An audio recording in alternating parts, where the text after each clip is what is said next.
So hi everyone, this is E. I'm sorry my camera doesn't work really well today, so I have to be record this video like cameraless. And so we're going to do introduction to accounting. And the most important thing about accounting is the double entry system. For in accounting, like every transaction affects the accounting equation at least in two ways. The two ways means like debits and credit. So usually when you debit an account, you will credit another account to make the equation balance. Sometimes you credit like two or three accounts or debit one, or sometimes when you credit one or debit two or three accounts. That's all depends on the case or the nature of the transaction. And so for debit, this means an increase for assets and expense account. So for example, when you use your cash to buy some fruit, some apple maybe, like for $10, in this case, you will debit cash for $10. And I'm sorry. So when you use your cash to buy some apples, in this case, you should debit like the expense you spend for buying an apple. Like you debit your expense account for $10 and you credit cash on the other hand for $10, which means an increase in your expense account, and a credit in cash means decrease in your cash, a decrease in or in a decrease in your assets account.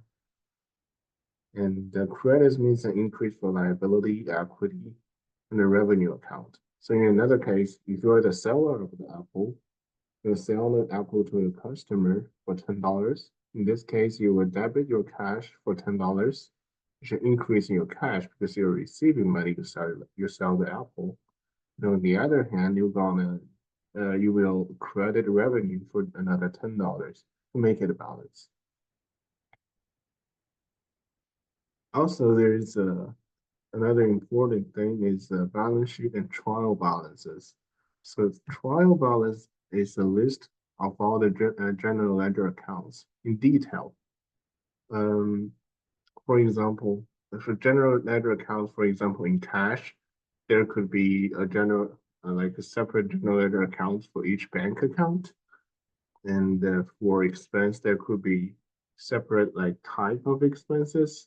And for each type of expenses can be listed like very specifically, as will be a general ledger account. Um, for balance sheet, usually they're all uh, like a large account, we would say. Like it's a grouped trial balance. For example, when I say cash, you don't list all the cash accounts.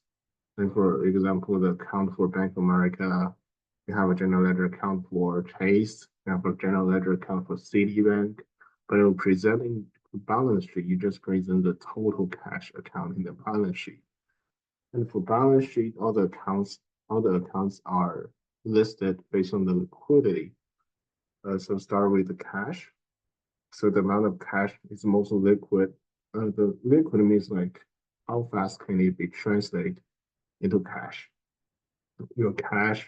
So first your cash, then your accounts receivable, and your prevailing expenses, a fixed asset, and etc. Okay, thank you.